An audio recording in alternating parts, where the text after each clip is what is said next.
Tales of Terror and Mystery by Arthur Conan Doyle. The Horror of the Heights.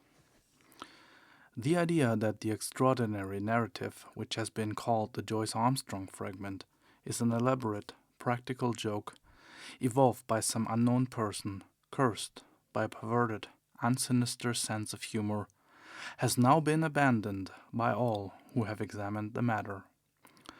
The most macabre and imaginative of plotters would hesitate before linking his morbid fancies with the unquestioned and tragic facts which reinforce the statement. Though the assertions contained in it are amazing and even monstrous, it is nonetheless forcing itself upon the general intelligence that they are true, and that we must readjust our ideas to the new situation. This world of ours appears to be separated by a slight and precarious margin of safety from a most singular and unexpected danger. I will endeavor in this narrative, which reproduces the original document in its necessarily somewhat fragmentary form, to lay before the reader the whole of the facts up to date, prefacing my statement by saying that, if there be any who doubt the narrative of Joyce Armstrong, there can be no question at all as to the facts concerning Lieutenant Myrtle, R.N., and Mr. Hay Connor, who undoubtedly met their end in the manner described. The Joyce Armstrong fragment was found in the field which is called Lower Haycock, lying 1 mile to the westward of the village of Withyham, upon the Kent and Sussex border. It was on the 15th September last that an agricultural labourer, James Flynn, in the employment of Matthew Dodd, farmer of the Chauntry Farm, Withyham, perceived a briar pipe lying near the footpath which skirts the hedge in Lower Haycock. A few paces farther on, he picked up a pair of broken binocular glasses. Finally, among some nettles in the ditch, he caught sight of a flat, canvas-backed book, which proved to be a notebook with detachable leaves, some of which had come loose and were fluttering along the base of the hedge. These he collected, but some, including the first, were never recovered, and leave a deplorable hiatus in this all-important statement. The notebook was taken by the laborer to his master, who in turn showed it to Dr. J. H. Atherton of Hartfield. This gentleman at once recognized the need for an expert examination, and the manuscript was forwarded to the Aero Club in London, where it now lies. The first 2 pages of the manuscript are missing. There is also one torn away at the end of the narrative, though none of these affect the general coherence of the story. It is conjectured that the missing opening is concerned with the record of Mr. Joyce Armstrong's qualification as an aeronaut, which can be gathered from other sources and are admitted to be unsurpassed among the air pilots of England. For many years he has been looked upon as among the most daring and the most intellectual of flying men, a combination which has enabled him to both invent and test several new devices, including the common gyroscopic attachment, which is known by his name. The main body of the manuscript is written neatly in ink, but the last few lines are in pencil and are so ragged as to be hardly legible, exactly, in fact, as they might be expected to appear if they were scribbled off hurriedly from the seat of a moving aeroplane. There are, it may be added, several stains, both on the last page and on the outside cover, which have been pronounced by the Home Office experts to be blood, probably human and certainly mammalian. The fact that something closely resembling the organism of malaria was discovered in this blood, and that Joyce Armstrong is known to have suffered from intermittent fever, is a remarkable example of the new weapons which modern science has placed in the hands of our detectives. And now a word as to the personality of the author of this epoch-making statement. Joyce Armstrong, according to the few friends who really knew something of the man, was a poet and a dreamer, as well as a mechanic and an inventor. He was a man of considerable wealth, much of which he had spent in the pursuit of his aeronautical hobby. He had 4 private aeroplanes in his hangars near Devizes, and is said to have made no fewer than 170 ascents in the course of last year. He was a retiring man with dark moods, in which he would avoid the society of his fellows. Captain Dangerfield, who knew him better than anyone, says that there were times when his eccentricity threatened to develop into something more serious. His habit of carrying a shotgun with him in his aeroplane was one manifestation of it. Another was the morbid effect which the fall of Lieutenant Myrtle had upon his mind. Myrtle, who was attempting the height record, fell from an altitude of something over 30,000 feet. Horrible to narrate, his head was entirely obliterated, though his body and limbs preserved their configuration. At every gathering of airmen, Joyce Armstrong, according to Dangerfield, would ask, with an enigmatic smile, "And where, pray, is Myrtle's head?" On another occasion, after dinner at the mess of the flying school on Salisbury Plain, he started a debate as to what will be the most permanent danger which airmen will have to encounter. Having listened to successive opinions as to air pockets, faulty construction, and overbanking, he ended by shrugging his shoulders and refusing to put forward his own views, though he gave the impression that they differed from any advanced by his companions. It is worth remarking that after his own complete disappearance it was found that his private affairs were arranged with a precision which may show that he had a strong premonition of disaster. With these essential explanations, I will now give the narrative exactly as it stands, beginning at page 3 of the blood-soaked notebook. Nevertheless, when I dined at Rheims with Coselli and Gustav Raymond, I found that neither of them was aware of any particular danger in the higher layers of the atmosphere. I did not actually say what was in my thoughts, but I got so near to it that if they had any corresponding idea, they could not have failed to express it. But then, they are 2 empty, vainglorious fellows with no thought beyond seeing their silly names in the newspaper. It is interesting to note that neither of them had ever been much beyond the 20,000-foot level. Of course, men have been higher than this, both in balloons and in the ascent of mountains. It must be well above that point that the aeroplane enters the danger zone, always presuming that my premonitions are correct. Aeroplaning has been with us now for more than 20 years, and one might well ask, why should this peril be only revealing itself in our day? The answer is obvious. In the old days of weak engines, when 100 horsepower gnome or green was considered ample for every need, the flights were very restricted. Now that 300 horsepower is the rule rather than the exception, visits to the upper layers have become easier and more common. Some of us can remember how, in our youth, Garris made a worldwide reputation by attaining 19,000 feet, and it was considered a remarkable achievement to fly over the Alps. Our standard now has been immeasurably raised, and there are 20 high flights for one in former years. Many of them have been undertaken with impunity. The 30,000-foot level has been reached time after time with no discomfort beyond cold and asthma. What does this prove? A visitor might descend upon this planet 1,000 times and never see a tiger.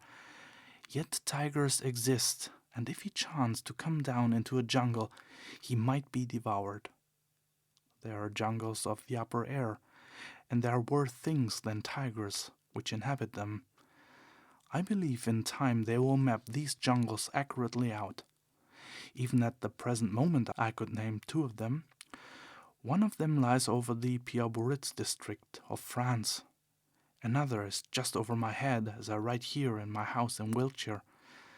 I rather think there's a third in the Homburg-Wiesbaden district. It was the disappearance of the airmen that first set me thinking. Of course, everyone said that they had fallen into the sea, but that did not satisfy me at all. First, there was Verrier in France. His machine was found near Bayonne, but they never got his body. There was the case of Baxter also, who vanished, though his engine and some of the iron fixings were found in a wood in Leicestershire. In that case, Dr. Middleton of Amesbury, who was watching the flight with a telescope, declares that just before the clouds obscured the view, he saw the machine, which was at an enormous height, suddenly rise perpendicularly upwards, in a succession of jerks in a manner that he would have thought to be impossible. That was the last seen of Baxter. There was a correspondence in the paper, but it never led to anything. There were several other similar cases, and then there was the death of Hay Connor. What a cackle there was about, an unsolved mystery of the air, and what columns in the halfpenny papers, and yet how little was ever done to get to the bottom of the business. He came down in a tremendous volplane from an unknown height. He never got off his machine and died in his pilot's seat. Died of what?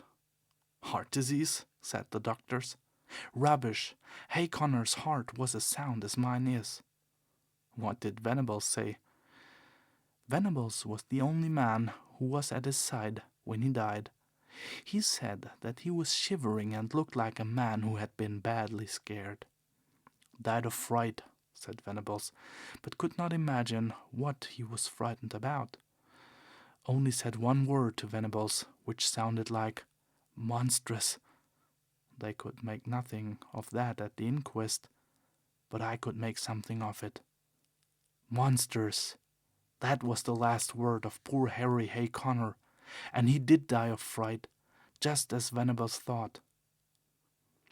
And then there was Myrtle's head. Do you really believe, does anybody really believe, that a man's head could be driven clean into his body by the force of a fall? Well, perhaps it may be possible, but I for one have never believed that it was so with Myrtle. And the grease upon his clothes, all slimy with grease, said somebody at the inquest. Queer that nobody got thinking after that. I did, but then I had been thinking for a good long time. I've made 3 ascents how Dangerfield used to chaff me about my shotgun, but I've never been high enough. Now, with this new, light Paul Verona machine and its 175 rover, I should easily touch the 30,000 tomorrow. I'll have a shot at the record. Maybe I shall have a shot at something else as well. Of course, it's dangerous. If a fellow wants to avoid danger, he had at best keep out of flying altogether and subside finally into flannel slippers and a dressing gown. But I'll visit the air jungle tomorrow, and if there's anything there, I shall know it. If I return, I'll find myself a bit of a celebrity. If I don't, this notebook may explain what I'm trying to do, and how I lost my life in doing it. But no drivel about accidents or mysteries, if you please. I chose my Paul Verona monoplane for the job. There's nothing like a monoplane when real work is to be done. Beaumont found that out in the very early days. For one thing, it doesn't mind damp, and the weather looks as if we should be in the clouds all the time. It's a bonny little model and answers my hand like a tender-mouthed horse. The engine is a 10-cylinder rotary rover working up to 175. It has all the modern improvements: enclosed fuselage, high-curved landing skids, brakes, gyroscopic steadiers, and 3 speeds worked by an alteration of the angle of the planes upon the Venetian blind principle. I took a shotgun with me and a dozen cartridges filled with buckshot. You should have seen the face of Perkins, my old mechanic, when I directed him to put them in. I was dressed like an Arctic explorer, with 2 jerseys under my overalls, thick socks inside my padded boots, a storm cap with flaps, and my talk goggles. It was stifling outside the hangars, but I was going for the summit of the Himalayas, and I had to dress for the part. Perkins knew there was something on and implored me to take him with me. Perhaps I should, if I were using the biplane, but a monoplane is a one-man show, if you want to get the last foot of life out of it. Of course, I took an oxygen bag. The man who goes for the altitude record without one will either be frozen or smothered, or both. I had a good look at the planes, the rudder bar, and the elevating lever before I got in. Everything was in order so far as I could see. Then I switched on my engine and found that she was running sweetly. When they let her go, she rose almost at once upon the lowest speed. I circled my home field once or twice just to warm her up, and then, with a wave to Perkins and the others, I flattened out my planes and put her on her highest. She skimmed like a swallow downwind for 8 or 10 miles until I turned her nose up a little, and she began to climb, in a great spiral, for the cloud bank above me. It's all important to rise slowly and adapt yourself to the pressure as you go. It was a close, warm day for an English September, and there was the hush and heaviness of impending rain. Now and then there came sudden puffs of wind from the west, one of them so gusty and unexpected that it caught me napping and turned me half round for an instant. I remember the time when gusts and whirls and air pockets used to be things of danger, before we learned to put an overmastering power into our engines. Just as I reached the cloud banks, with the altimeter marking 3,000, down came the rain. My word, how it poured! It drummed upon my wings and lashed against my face, blurring my glasses so that I could hardly see. I got down onto a low speed, for it was painful to travel against it. As I got higher it became hail, and I had to turn tail to it. One of my cylinders was out of action, a dirty plug, I should imagine, but still I was rising steadily, with plenty of power. After a bit, the trouble passed, whatever it was, and I heard the full, deep-throated purr, the 10 singing as one. That's where the beauty of our modern silencers comes in. We can at last control our engines by ear.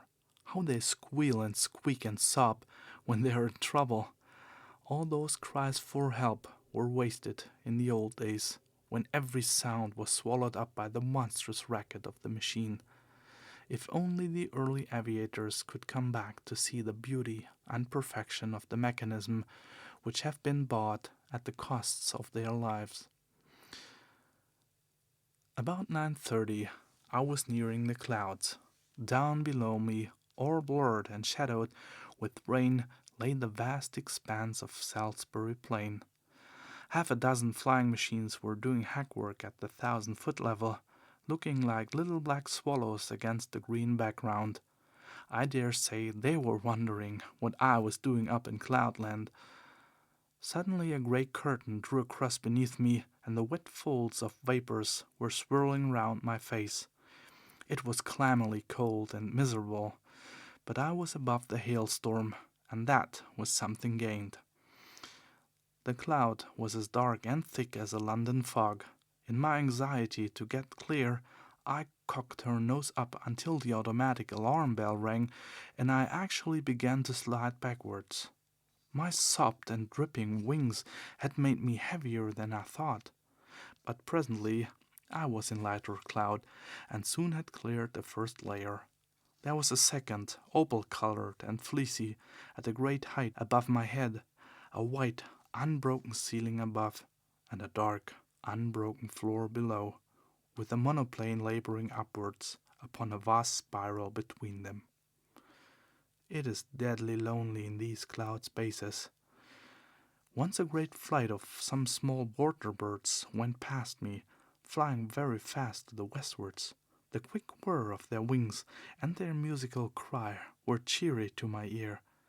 I fancy that they were teal, but I am a wretched zoologist.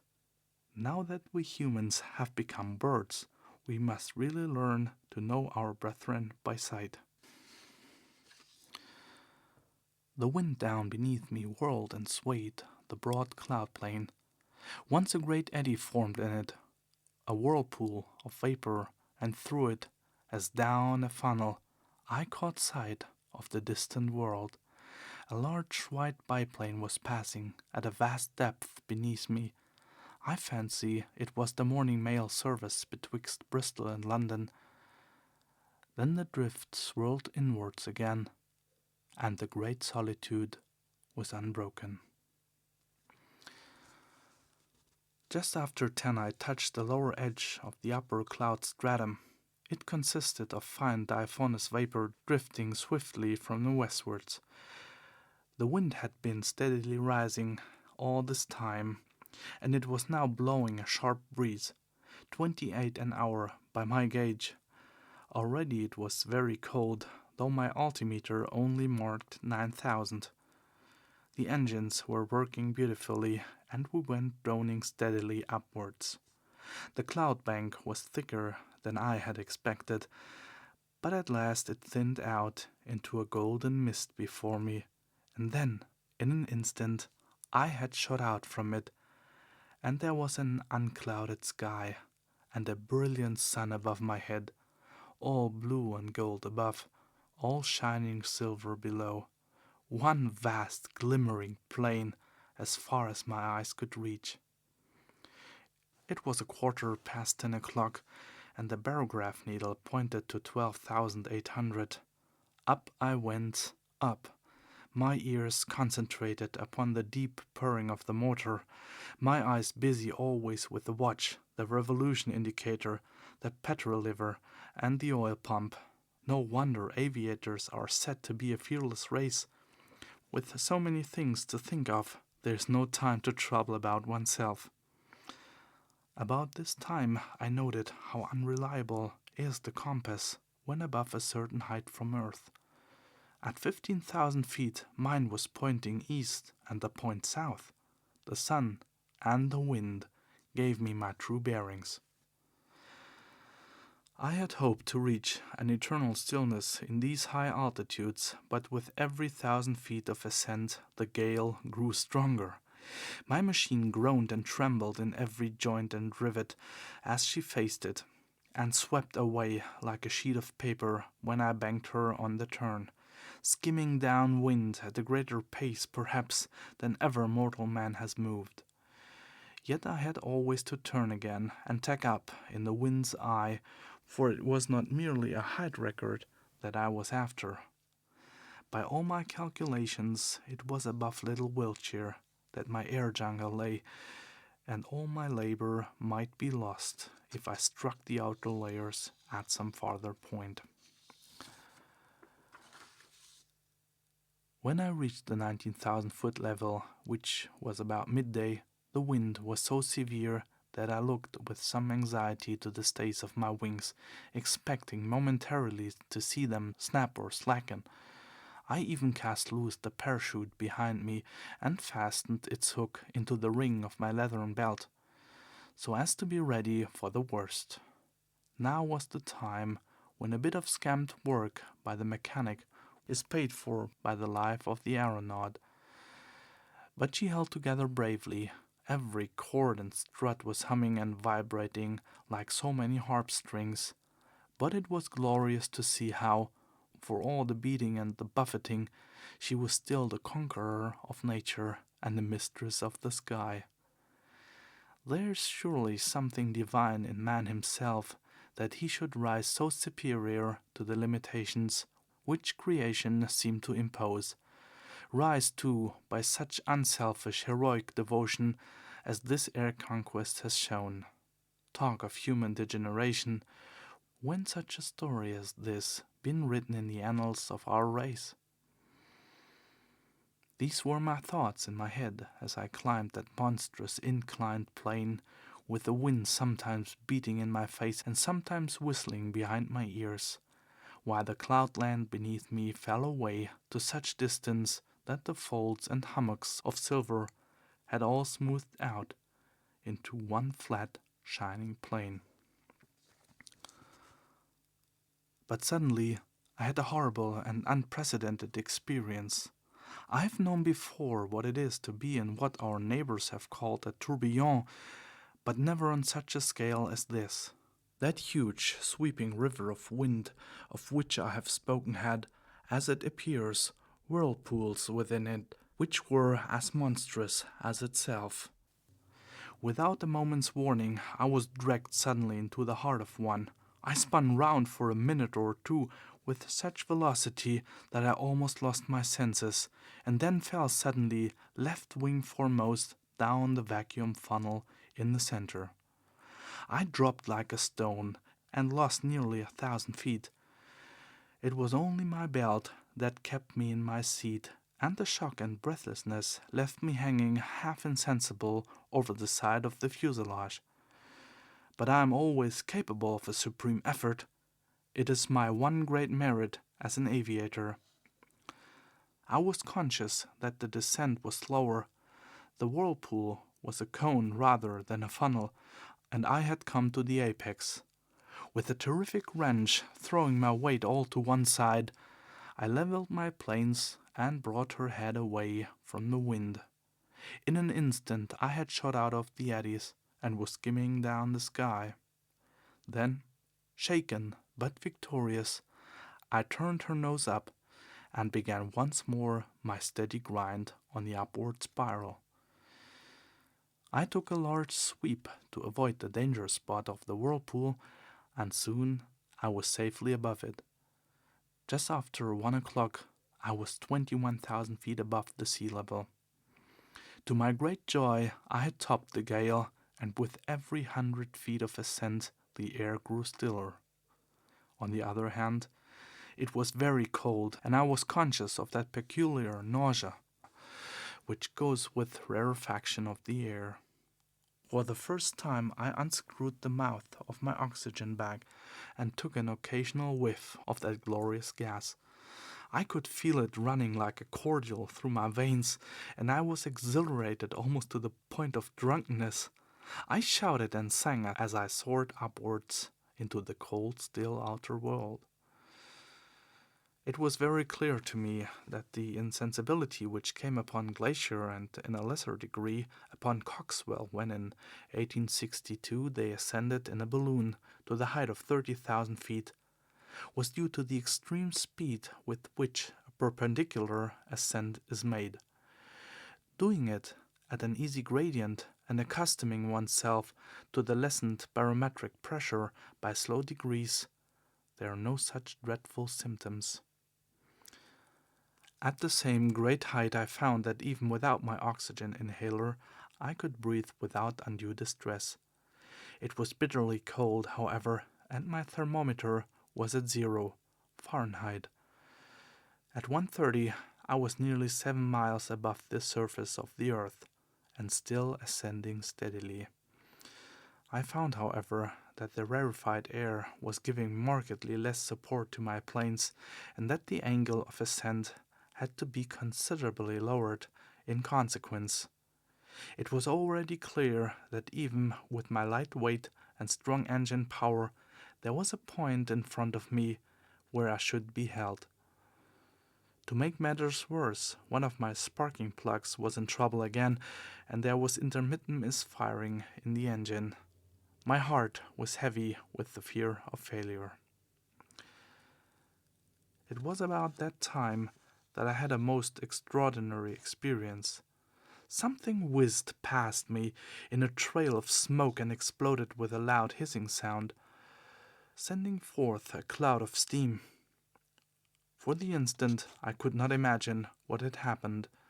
Then I remembered that the earth is forever being bombarded by meteor stones and would be hardly inhabitable were they not in nearly every case turned into vapor in the outer layers of the atmosphere.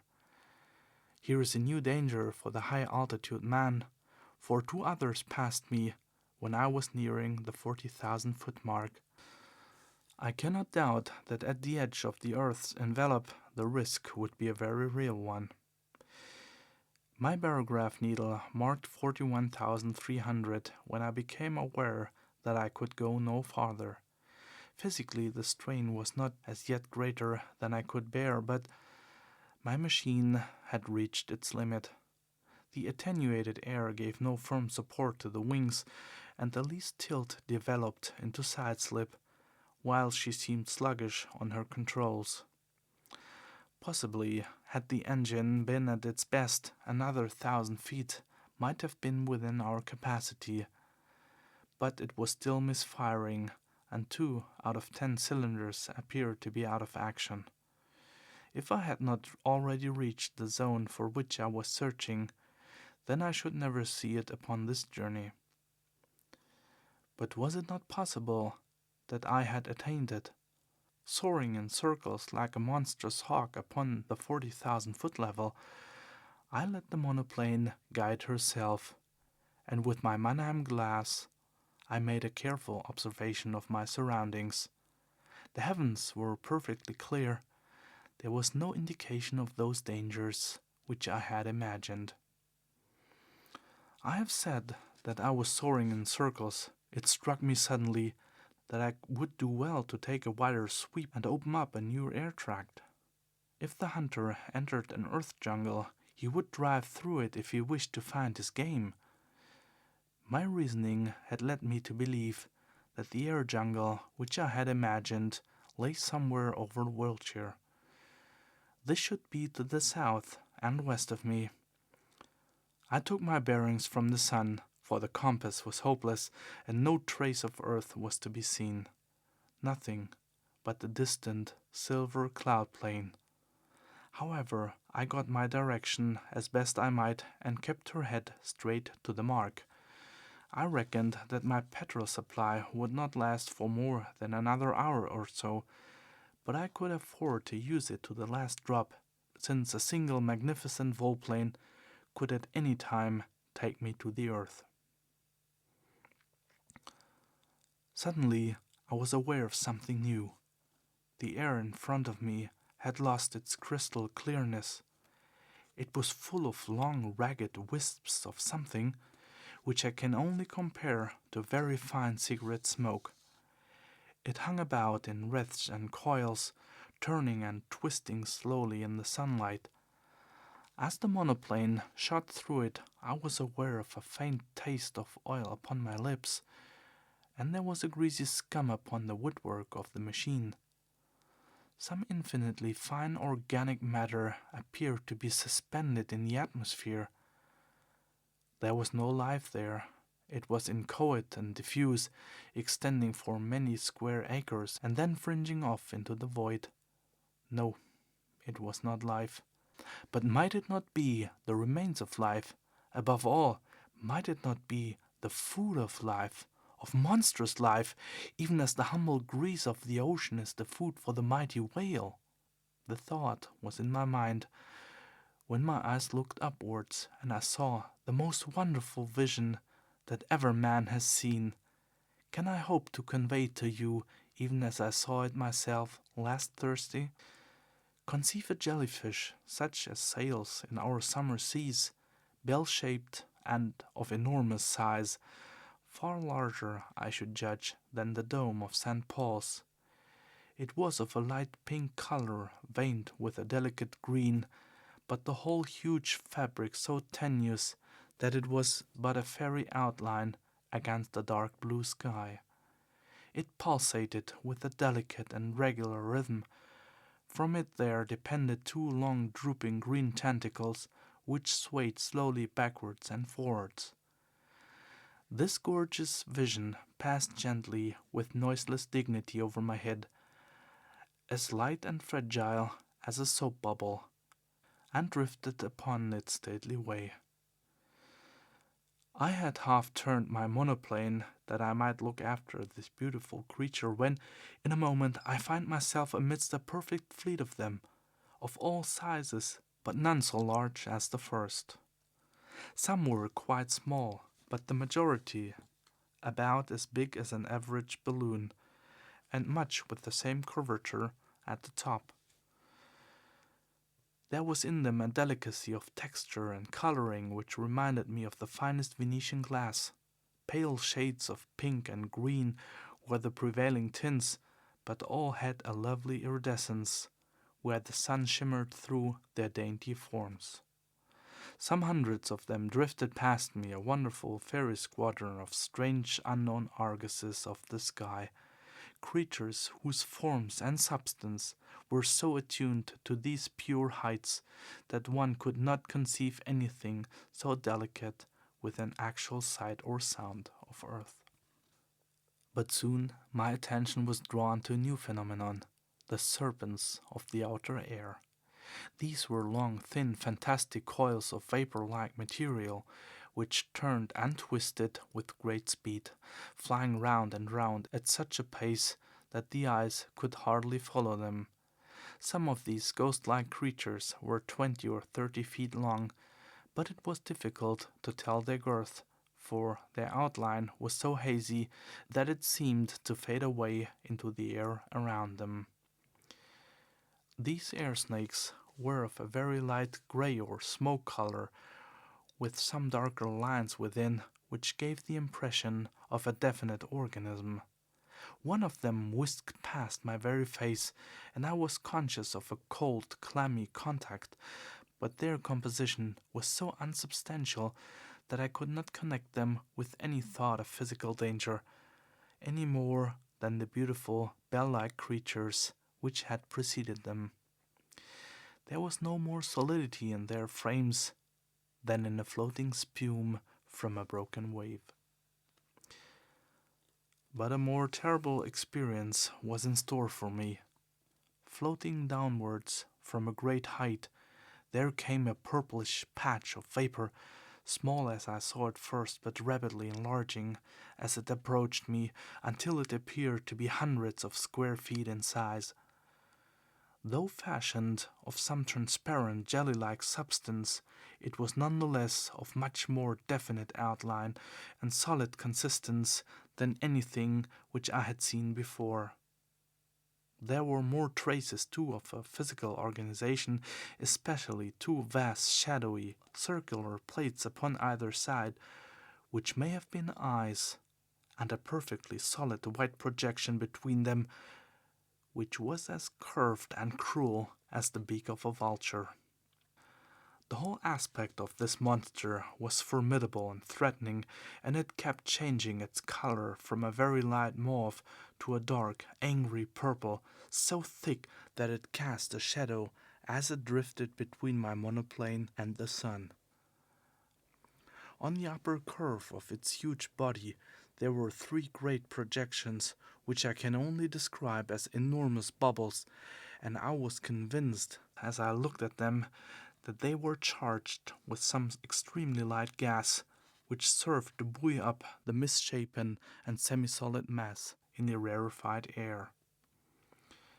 The creature moved swiftly along, keeping pace easily with the monoplane, and for 20 miles or more it formed my horrible escort, hovering over me like a bird of prey which is waiting to pounce. Its method of progression, done so swiftly that it was not easy to follow, was to throw out a long glutinous streamer in front of it, which in turn seemed to draw forward the rest of the writhing body. So elastic and gelatinous was it that never for 2 successive minutes was it in the same shape, and yet each change made it more threatening and loathsome than the last. I knew it meant mischief. Every purple flesh of its hideous body told me so. The vague, goggling eyes which were turned always upon me were cold and merciless in their viscid hatred. I dipped the nose of my monoplane downwards to escape it. As I did so, as quick as a flash there shot out a long tentacle from this mass of floating blubber, and it fell as light and sinuous as a whiplash across the front of my machine. There was a loud hiss as it lay for a moment across the hot engine, and it whisked itself into the air again, while the huge flat body drew itself together as if in sudden pain. I dipped to a volpeak, but again a tentacle fell over the monoplane and was shorn off by the propeller as easily as it might have cut through a smoke wreath. A long, gliding, sticky, serpent-like coil came from behind and caught me round my waist, dragging me out of the fuselage. I tore at it, my fingers sinking into the smooth, glue-like surface, and for an instant I disengaged myself, but only to be caught round the boot by another coil, which gave me a jerk that tilted me almost onto my back. As I fell over, I blazed off both barrels of my gun, though indeed it was like attacking an elephant with a pea-shooter to imagine that any human weapon could cripple that mighty bulk. And yet I aimed better than I knew, for with a loud report one of the great blisters upon the creature's back exploded with the puncture of the buckshot. It was very clear that my conjecture was right, and that these vast clear bladders were distended with some lifting gas, for in an instant the huge cloud-like body turned sideways, writhing desperately to find its balance, while the white beak snapped and gaped in horrible fury. But already I had shot away on the steepest glide that I dared to attempt, my engine still full on, the flying propeller and the force of gravity shooting me downwards like an aerolite. Far behind me I saw a dull, purplish smudge growing swiftly smaller and merging into the blue sky behind me. I was safe out of the deadly jungle of the outer air. Once out of danger, I throttled my engine, for nothing tears a machine to pieces quicker than running on full power from a height. It was a glorious spiral volplane from nearly 8 miles of altitude, first to the level of the silver cloud bank, then to that of the storm cloud beneath it, and finally, in beating rain, to the surface of the earth. I saw the Bristol Channel beneath me as I broke from the clouds, but having still some petrol in my tank, I got 20 miles inland before I found myself stranded in a field half a mile from the village of Ashcombe. There I got 3 tins of petrol from a passing motor car, and at 10 minutes past 6 that evening I alighted gently in my own home meadow at Devizes, after such a journey as no mortal upon earth has ever yet taken, and lived to tell the tale. I have seen the beauty, and I have seen the horror of the heights, and greater beauty or greater horror than that is not within the ken of man. And now it is my plan to go once again before I give my results to the world. My reason for this is that I must surely have something to show by the way of proof before I lay such a tale before my fellow men. It is true that others will soon follow and will confirm what I have said, and yet I should wish to carry conviction from the first. Those lovely iridescent bubbles of the air should not be hard to capture. They drift slowly upon their way, and the swift monoplane could intercept their leisurely course. It is likely enough that they would dissolve in the heavier layers of the atmosphere, and that some small heap of amorphous jelly might be all that I should bring to earth with me. And yet something there would surely be by which I could substantiate my story. Yes, I will go, even if I run a risk by doing so. These purple horrors would not seem to be numerous. It is probable that I shall not see one. If I do, I shall dive at once. At the worst, there's always the shotgun and my knowledge of. Here a page of the manuscript is unfortunately missing. On the next page is written in large, straggling writing. 43,000 feet. I shall never see Earth again. They are beneath me. 3 of them. God help me. It is a dreadful death to die. Such in its entirety is the Joyce Armstrong statement. Of the man, nothing has since been seen. Pieces of his shattered monoplane have been picked up in the preserves of Mr. Budd Lushington upon the borders of Kent and Sussex, within a few miles of the spot where the notebook was discovered.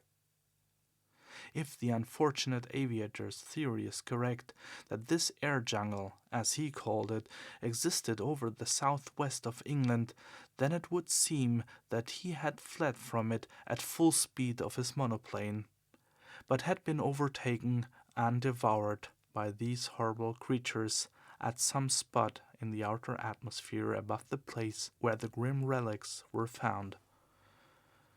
The picture of that monoplane skimming down the sky with the nameless terrors flying as swiftly beneath it and cutting it off always from the earth while they gradually closed in upon their victim is one upon which a man who valued his sanity would prefer not to dwell. There are many, as I am aware, who still jeer at the facts which I have here set down, but even they must admit that Joyce Armstrong has disappeared, and I would commend to them his own words. This notebook may explain what I am trying to do and how I lost my life in doing it, but no drivel about accidents or mysteries, if you please. End of The Horror of the Heights by Arthur Conan Doyle.